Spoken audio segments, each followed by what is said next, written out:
Hi, you're listening to Lite Lounge with Dimitri K, broadcasting around the world, award winners and emerging artists from the city beautiful Orlando, Florida.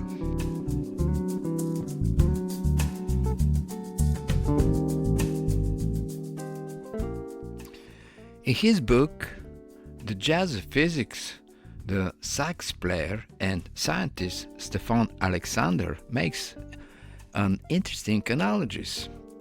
By reconnecting the disciplines of physics and music through analogy, we can begin to understand physics through sound.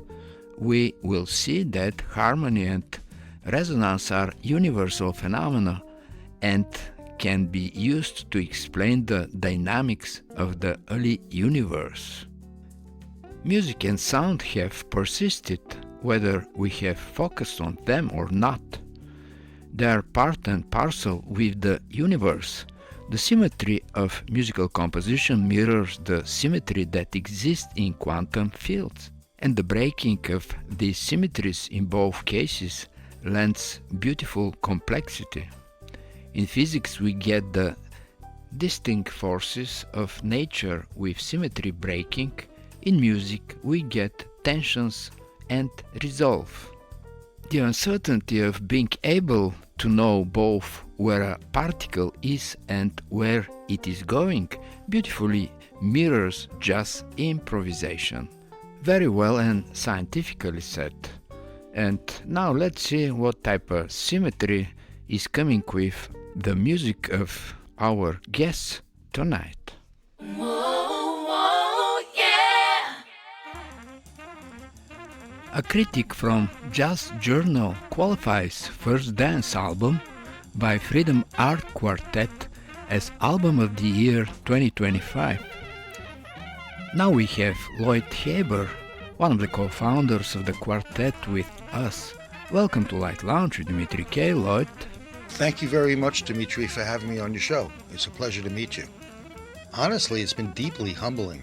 First Dance was created from a very honest place. The Freedom Art Quartet has been a living, breathing organism since the early 90s. We weren't chasing trends or accolades. We're just trying to tell our story through sound, trusting the music and the moment. To have these wonderful positive responses from these reviews really means a lot, not just to me, but to the entire Freedom Art Quartet.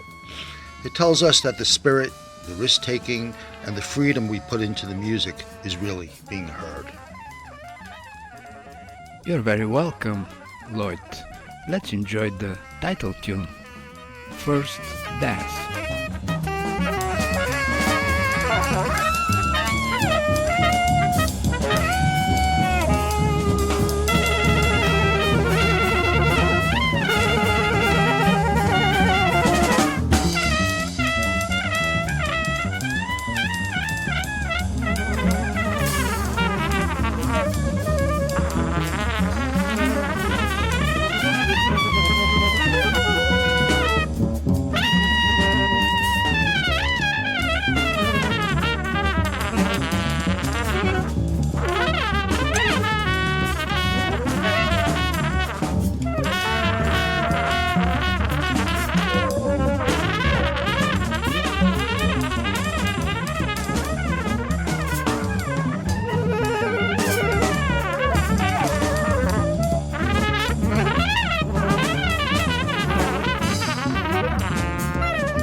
Listening to First Dance's elaborate trumpet, sax, bass, drums work shows a gift, pure sense of form and improvisation which no amount of teaching can produce, showing not only style but attitude. Tell us more about the work it took for creating the album. Well, first of all, we've had many different configurations within the Freedom Art Quartet over the years, but it has always been Omar Kabir and myself as the foundation to the group. We were offered a gig at Small's Jazz Club in New York City, and I had called Jamaluddin Dakuma for a recommendation for a saxophonist, and he recommended Alfredo Colon. Adam Lane I had known from playing around New York City, and finally got a chance to use him in this group. We went into rehearsals, worked up a few sets, and it felt really good. Our performance at Smalls really clicked, and we had a wonderful response from the audience. It obviously has taken time to find the right people, but the response of the audience, as you say, obviously confirmed your decision. And I knew that we had to bring this band into the studio and record, which we did. It took us 2 days of recording, and we really came out with a very special product. And you'd be surprised how difficult it is to find musicians with their own voice who are very good readers, who are able to interpret notes on the paper into sonic vibrations. As we mentioned at the beginning of the show, in universe and music there is a symmetry, and you obviously were able to find yours.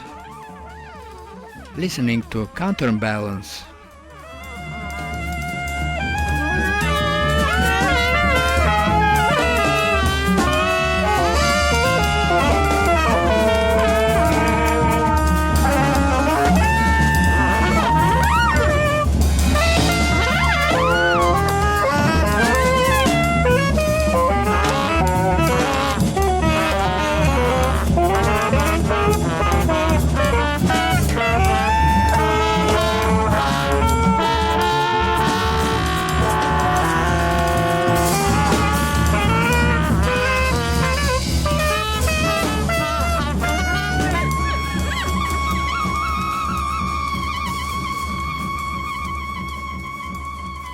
You, Lloyd Haber and Omar Kabir founded the Freedom Art Quartet in 1991. That was prior to streaming, even prior to emails and internet. What was the jazz scene then compared to now? Do you miss something from that time, or are you firmly in now and enjoying the day? Well, that takes us back into history. Well, I was lucky enough to have a home base in New York City at a place called Studio Whis, which was one of the last remaining jazz lofts run by percussionist Warren Smith. How I first became involved at Studio Whis is that I was taking drum lessons there from Charlie Persip, and all these different musicians would be coming in and out, and I had no idea who these people were. Among them were Marion Brown, saxophonist, Kalapurusha Divday McIntyre. I'd go up into the studio for a lesson, and Max Roach would be hanging out on the front stoops. Warren Smith used to play with Max Roach's percussion ensemble, Boom, and I would actually go up to the studio and watch Boom rehearse. So it was a very fertile place for creative music, and these musicians took me under their wing. So I would be hanging out all the time at Studio Whis, and became very good friends with Warren Smith, who eventually invited me to play within his Composers Workshop ensemble. and the studio manager, Anton Reed, and I became good friends. Eventually, I was given a key to the studio. I put together the Freedom Art Quartet with Omar. We had Andrew Joseph at that time on alto saxophone, and we were trying out different bass players, but we rehearsed every week at Studio Whis for years and years, and without that, I don't think there would ever have been a Freedom Art Quartet. So our first gig was at a place called the New Music Cafe, which was on Canal Street and Broadway in New York City. And I got that gig from answering an ad in the Village Voice. Yes, this was before emails. You were able to go to clubs and actually speak to the owners or give them a cassette tape. We played at the Knitting Factory many times, and that was kind of a home base for the Freedom Art Quartet. There were many jazz clubs in New York City that were open to the kind of music we were doing, creative music, original. And it was definitely a fertile time for that music.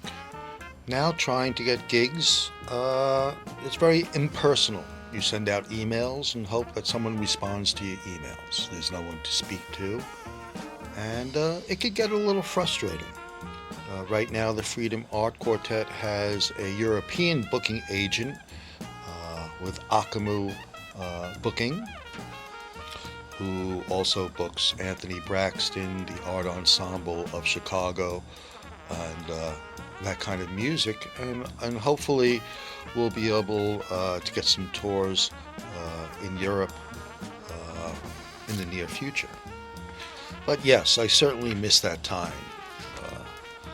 You'd walk down the streets of New York City and there'd be all kinds of live music everywhere. Monday nights would be jam sessions at the St. Mark's Bar, led by Dennis Charles, a great drummer.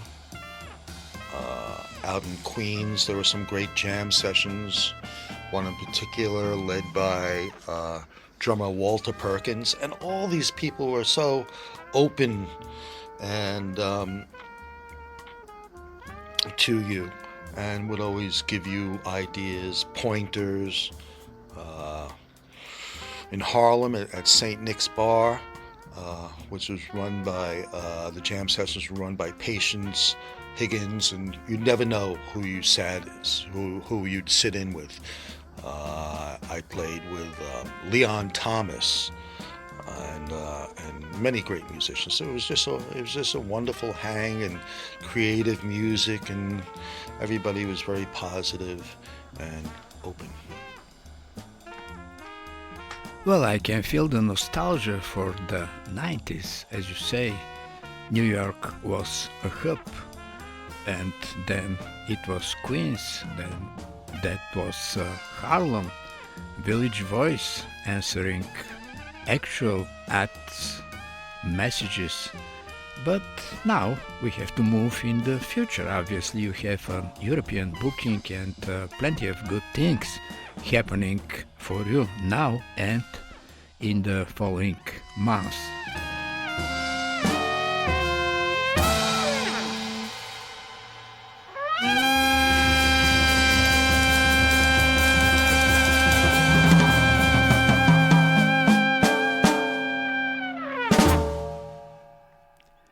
As a musician with lots of experience, and myself as a composer-producer, tell me how a recording tune comes to fruition for you.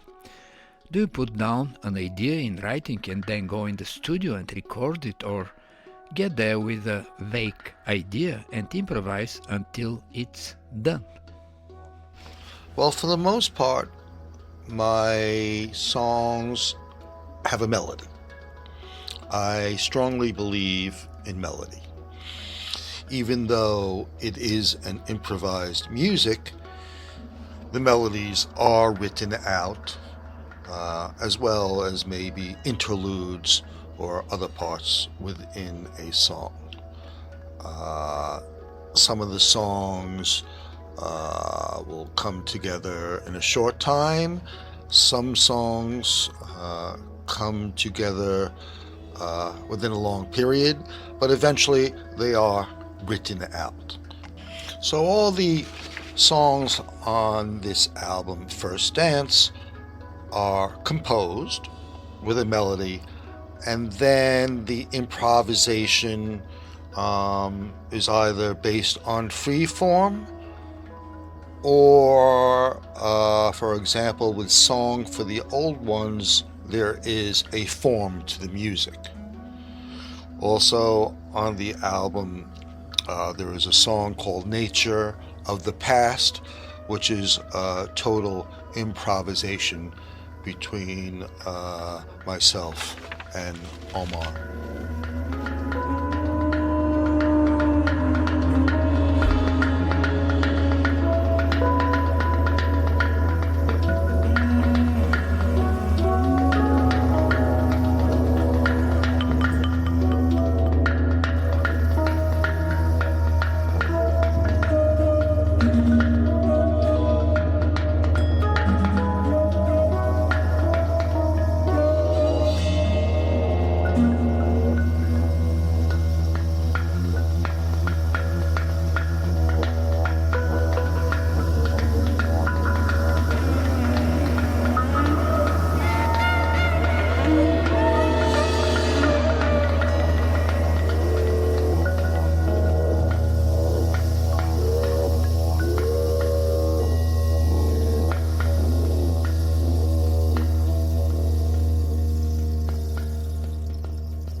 Many things have changed within the past years in the music world. One of the most noticeable were how people listen to music. We've been through vinyl, compact discs, streaming, and back to vinyl to an extent. How do you think all those changes affected the way people consume and listen to music, and personally, how that affects you as a composer and music producer? Well, for the most part, as we know, music today is mostly listened to through online streaming platforms such as Spotify, Amazon Music, and Apple Music. Back in the day, people used to invest in stereo systems with speakers, and you would listen in a room and put on a full album, LP, or compact disc, and the music would be coming through speakers, and you would have space between the music coming out of the speakers and the listener's ear. The whole listening experience has changed. As a young person growing up, you'd gather with a group of friends and put on the latest album from, say, Led Zeppelin or Pink Floyd or whatever, and as a group, we'd sit around and listen to the whole album, and it would be a total listening and social experience. That does not happen in today's society. As a former high school music teacher, I would ask students, do they listen to music? Do they buy music? Certainly, young people today do not buy music. They just stream it. And music today has become an individual experience. For the most part, young people don't even dance to music anymore. There's no longer any social gatherings where people dance to music for young people.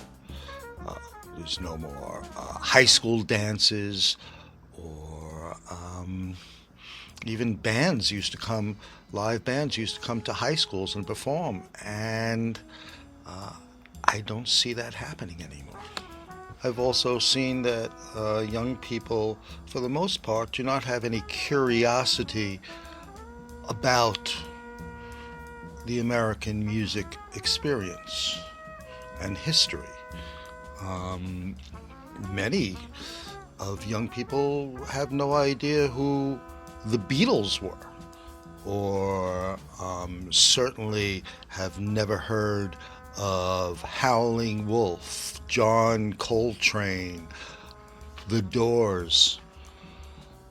All that music, from what I've seen in my experiences as a high school teacher, will be, for the most part, lost within the next 50 years, maybe. Sad but true. I've seen it firsthand. I taught the history of American music in high school, and many students were bored listening to these different styles of music: jazz, blues, soul, and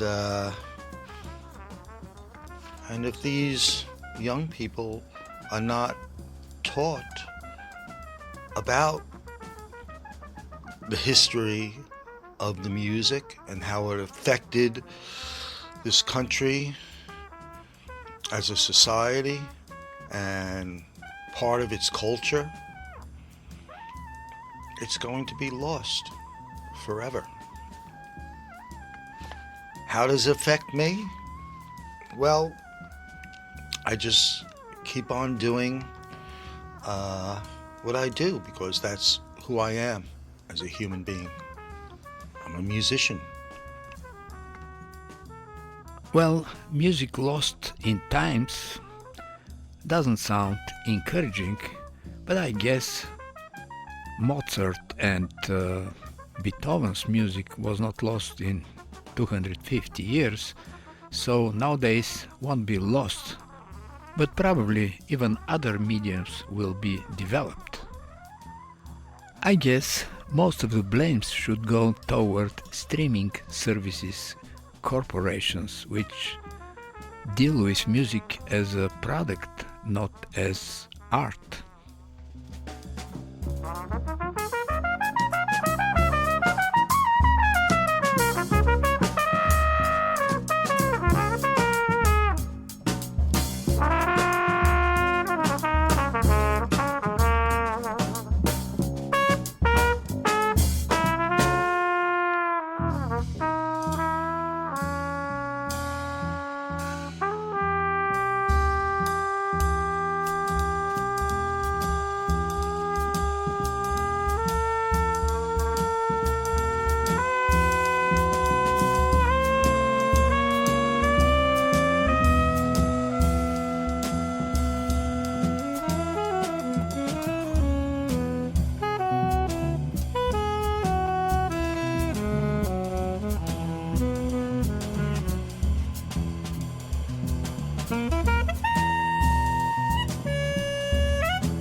All singers, composers, producers are constantly in search of the next creative adventure.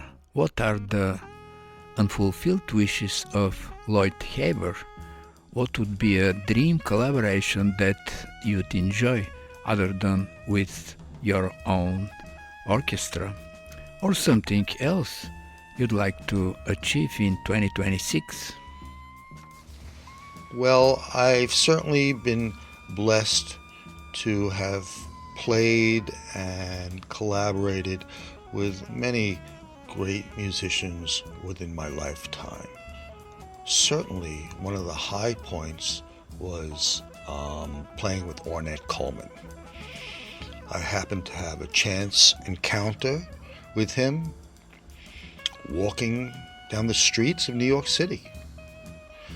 I'm walking one way, and here comes Ornette walking up the street, and I stopped him and congratulated him on his recent NEA award, and we got into conversation, and he invited me up to his studio, and we would collaborate weekly up in the studio for about 3 years. That was an amazing experience. Different people would come through his studio, and we'd play.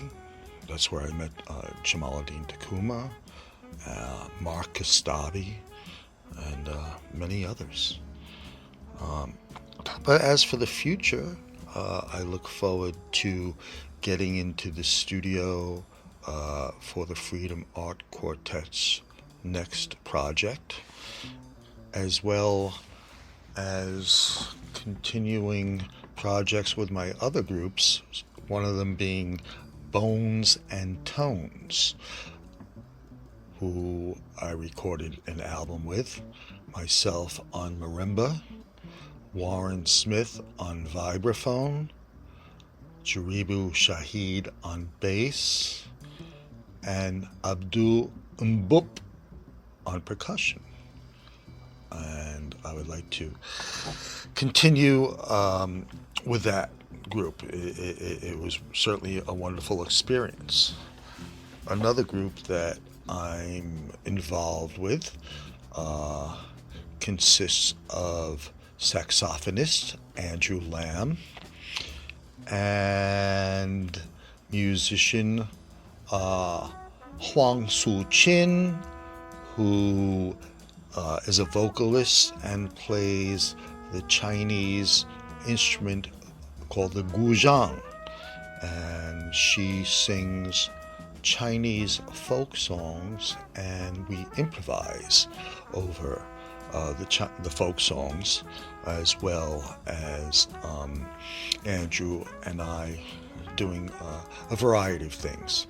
We have not gotten into the studio with this group and don't know how commercially viable it is, but you could check out some videos from concerts that we have done on YouTube if you look me up, and that's a very interesting project, and we'll see what else comes up within the future. Just gotta keep on moving on.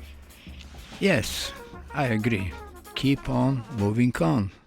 We have to adapt to the ever-evolving world. Now, from the listeners of Lite Lounge with Dimitri K, let's wish Lloyd Haber success with First Dance and any other creative pursuits. And for those interested to purchase his music, where is it available? Well, you could certainly listen to my music on all streaming platforms. You could purchase CDs on Bandcamp or at freedomartrecords.com, where you can purchase the latest Freedom Art Quartet album, First Dance, and also the first Freedom Art Quartet album, Spirits Awake, with myself, Lloyd Haber, Omar Kabir, Abraham Burton on saxophone, and Jaribu Shahid on bass. You could also purchase the CD Bones and Tones at freedomartrecords.com. Thank you very much, Dimitri, for your time, and I hope you enjoyed my interview. Again, thank you very much, and thank you for all your listeners. Bye-bye. You're very welcome, Haber. I'm pretty sure the listeners will find exciting new avenues in jazz music listening to your album. And for the end of the interview, let's listen from your album, First Dance, the first tune, Stopwatch.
Life is better than listening to a commercial radio station playing endlessly a few resembling songs. If you feel that way, you came at the right place. Lite Lounge with Dimitri K plays the best award winners and independent artists around the world.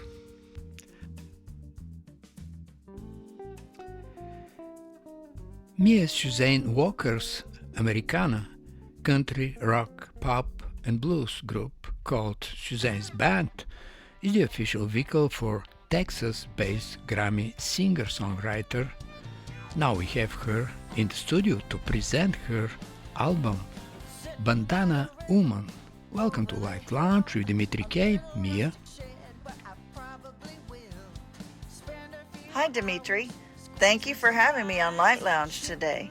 I appreciate the opportunity to introduce your audience to Suzanne's band music and talk about our brand new country pop album, Bandana Woman, today. You're very welcome, Mia, and let's start the presentation with your song, The Candy Store. The folks are dancing to Americana grooves. You can't see the ground, there are so many shoes. They pop and they drop in their red, white, and blue. You'll always be in a really good mood at the Kenny store. Country home cooking and a rockin' dance floor. Yeah, come on in and shut the front door at the Kenny store. I know you won't thank me if you go into town and see this funky place that I'm talking about. You might see me in the neon light. I'll be taking on the drummer tonight.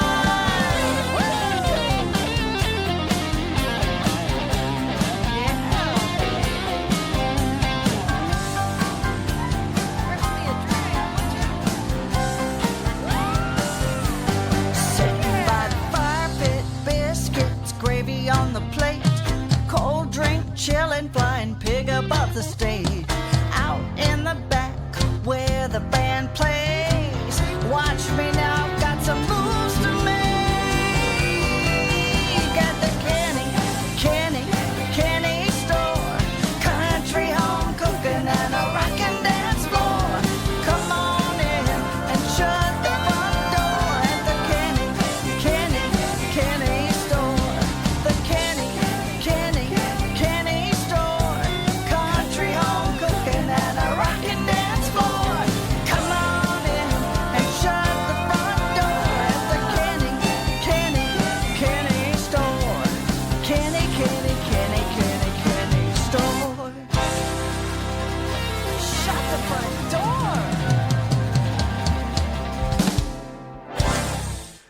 Beautiful. We just listened to The Candy Store. Its sparkling, vivid and infectious vibes suggest a life revealed through music. And since your company slogan is Songs with Heart, we can feel the emotions pouring out. Is that how you approach every song? Yes, Dimitri, I sure do. I think it's important to be emotionally engaged with every song if possible. Like with The Kenny Store, which we just heard, right off the top, it's fun, upbeat, and just by that intro instrumentation alone, you know the feeling and you know what's going to happen with that song. And the lyrics are really playful too. Like Taking Home the Drummer Tonight, which happens to be my husband, so perfectly okay to do on my end for sure. When it comes from the heart, it goes to the heart. And with the support of the drums of your husband, that makes it a family business. We're listening to Ain't I Country Enough? No benefits and stones that will make you blind. With my hat in my hand, I'm asking you, ma'am, yes sir, won't you give me your time? Ain't a country enough, ain't a country enough, ain't a country enough for you. My boots aren't scuffed, I don't drive a truck, but you can't deny these southern roots. Ain't a country enough, ain't a country enough, ain't a country enough for you.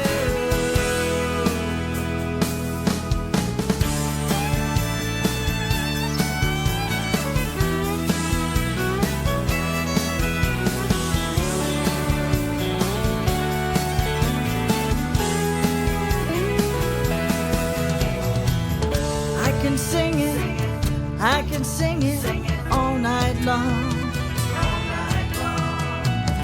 I can sing it all night long, all night long, all night long. Ain't a country enough, ain't a country enough, ain't a country enough for you. Ain't a country enough, ain't a country enough, ain't a country enough for you. My boots aren't scuffed, I don't drive a truck, but you can't deny these southern roots. Ain't a country enough for you. Ain't a country enough, ain't a country enough, ain't a country enough for you. Ain't a country enough, ain't a country enough, ain't a country enough for you.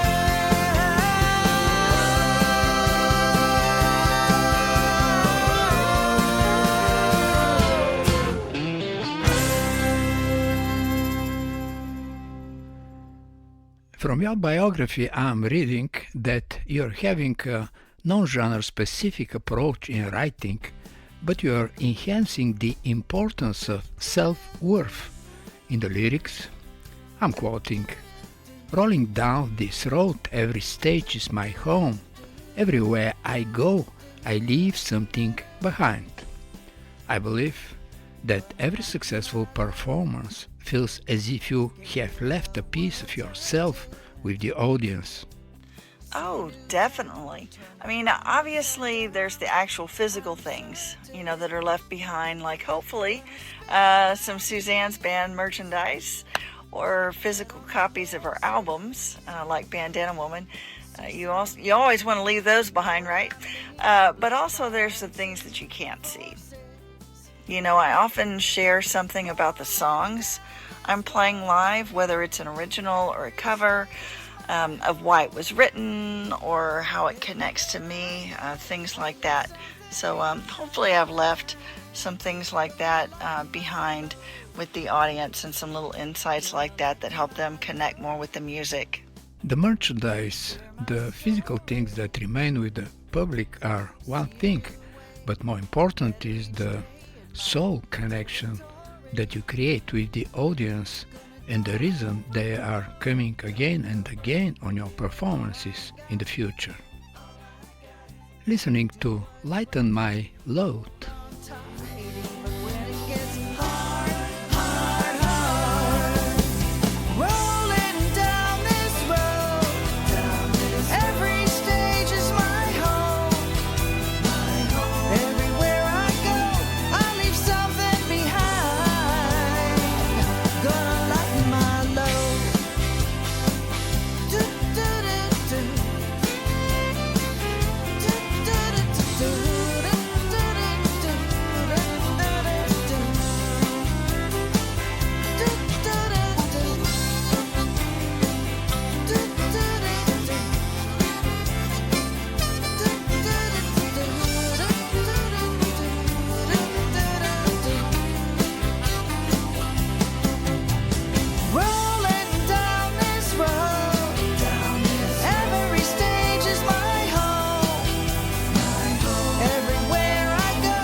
Get rid of what's hurting.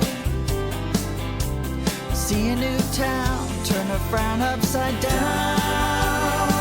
I'm gonna lighten my load.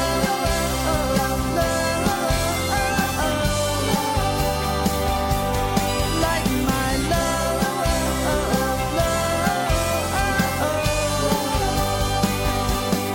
Lighten my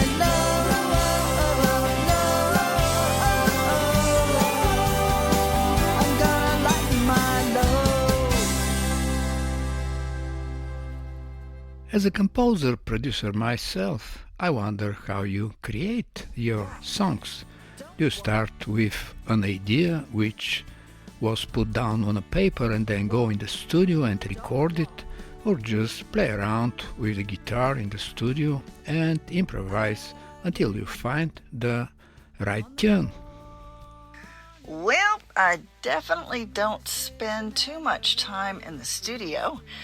Because that costs some money, for every hour you're there. So that could get expensive, especially for independent artists. But normally I either have a thought or a series of phrases that have kind of come to me, and I try and compose something to go with that, or it's the exact opposite, where I kind of hear a song idea in my head, and I'm noodling around with a progression or some particular sounds or things like that at home, and then I'm kind of inspired to put lyrics to that. So it could happen either way. I tend to get a lot of inspiration when I'm either driving or in the shower, which either way it's hard to have pen and paper for those moments. So at least when you're in the car, you could grab your phone and hit the recording button and try and record your thoughts or ideas at the time. Definitely inspiration comes when unexpected, as you say, under the shower or while driving. So be careful with driving. Just try to memorize what you initiated. It is nice to be able to play guitar or piano, because there's some songs that are easier to compose on one or the other, or they just sound differently. So that's sort of it in a nutshell as to how my composing brain works along with those lyrics. About the choice between guitar and piano, I definitely agree. The two instruments give different flavor of the tune you're creating. headlights shine and the windshield crack. No U-turn, no going back. Hurry past that Cadillac. Smell the rubber burn. Highways move so fast. Cruising's meant to last.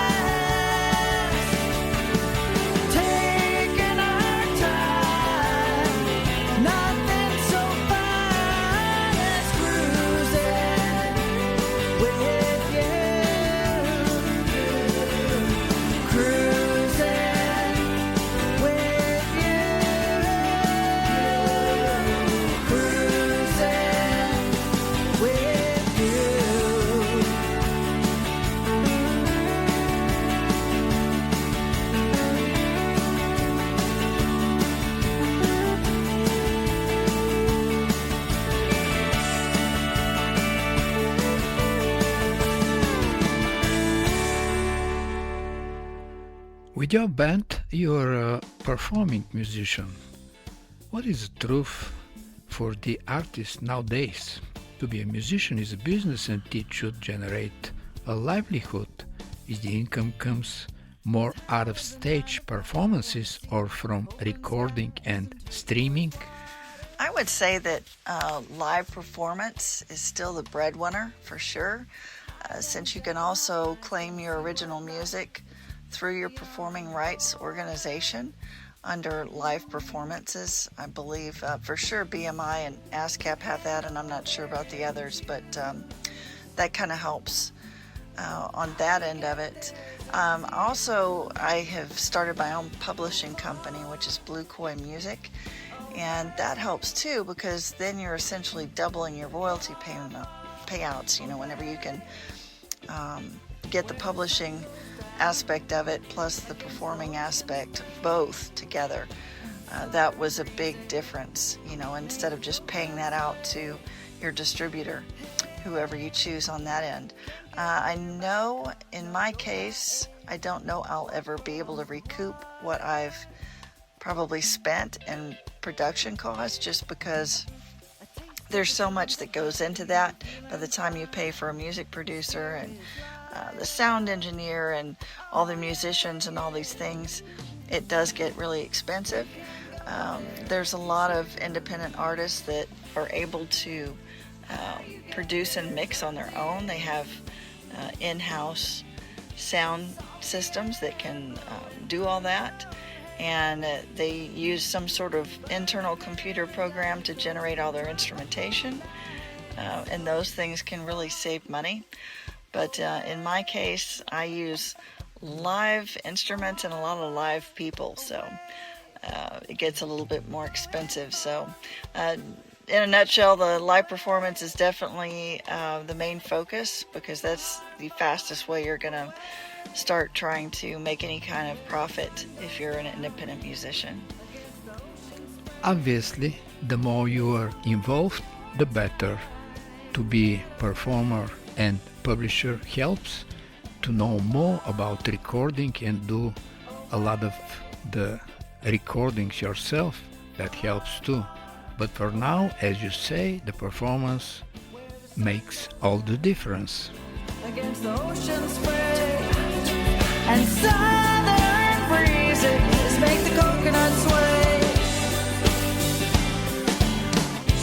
Far away, far, far away, so far away, far, far away, going far away,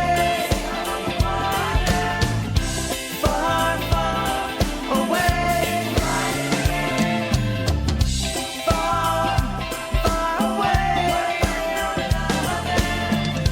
far, far away, away. All artists, composers, and producers are constantly in search for the next creative avenue. What is on your list, Mia? I know for me personally, I would like to incorporate some tracks into my live shows so that there's a bit more depth in the sounds, especially when I'm doing my original music. It's nice to have some of those same aspects that I had in those recordings in the live show, that you can't always recreate everything. But I know AI is a big deal out there, and a lot of people have started using that. Personally, I'm not really comfortable with it right now. I don't know that much about it. I've used AI for a picture, and I think that was about it. So as far as my music goes, it ain't gonna happen right now. Most certainly, playing with a guitar and a piano, or with a band behind you, or with a big orchestra makes a big difference. Obviously, everything comes one after another. Cherry cotton candy fine, but I can't taste it. Na na na na na na no. Busy streets are hustling, on to 'em I'm touching, but I can't feel it. Nah, nah, nah, nah, nah, nah, no. Bring your love into my life. Tell me yes or no, you decide. Get on with it, do what you're gonna do. Get on with it, make the fantasy come true. Get on with it, it's up to you. Make up your mind to what you're gonna do. Get on with it. Don't tell me it's over before we start. Don't leave me standing here in the dark. What can I do to make you mine? Feel like I'm running out of time. Get on with it, do what you're gonna do. Get on with it, make the fantasy come true. Get on with it, it's up to you. Make up your mind to what you're gonna do. Tell me, 'cause I need you to get on with it. Yeah, get on with it. Yeah, yeah. Sun is shining way up high. Happy people pass me by. And now, from the listeners of Lite Lounge with Dimitri K, let's wish Mia Suzanne Walker success with her Suzanne's Band new album Bandana Woman. And for those interested to purchase it, where is it available? Bandana Woman is available on all music platforms under the artist Suzanne's Band, plus our website at www.suzannesband.com. And I just want to say thanks again, Dimitri, for having me on the Lite Lounge today. I sure appreciate it. And thanks again for your support of independent artists. Thank you for stopping by, Mia. You're very welcome. And let's enjoy Bandana Woman and In a Tropical Depression. Making her way in a man's world. Dead ringer for a country singer, showing bright colors where freedom rings. Down at the beach or across the bay, sailing those colors on her guitar strings. And I think I'll always be a bandana lover, bandana girl, bandana woman, making my way in a man's world. I see her across the sea. She's looking for you, looking for me, and her roots are grounded deep. I'm country strong, if you know what I mean.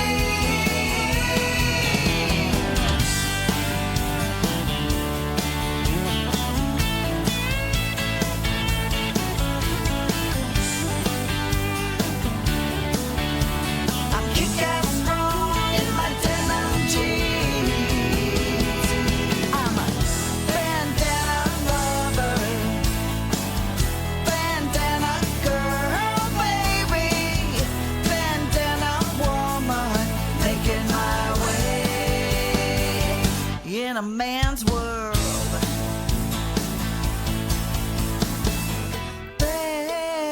Bandana lover, bandana girl,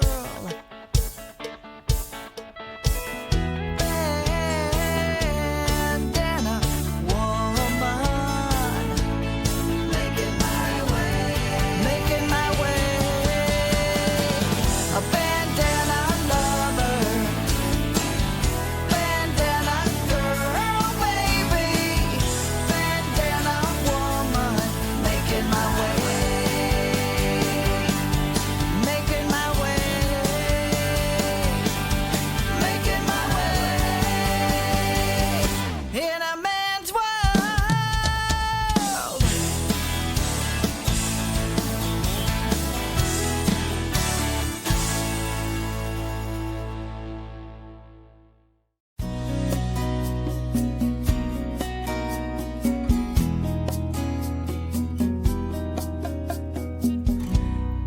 ticket for one, flying into the sun, going far away to an island of fun. Get a pink umbrella drink, not even gonna think of leaving you behind.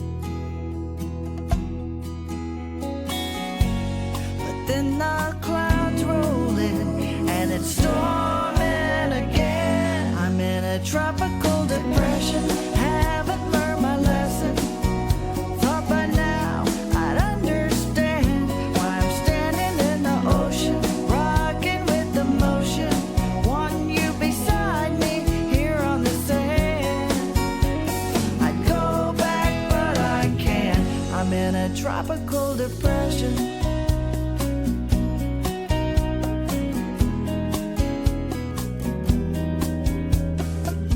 Shop and spend my dimes, not waste any time, wondering if I'm on your mind. Ask someone to dance who believes in romance and makes me feel alive. But then the clouds roll in and it's storming again. I'm in a tropical depression, haven't learned my lesson.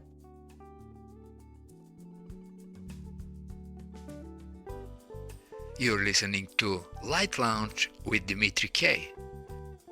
It's time to say goodbye. And remember, hesitation is temporary, music lasts forever. Most of the artists you heard on this show are independent artists.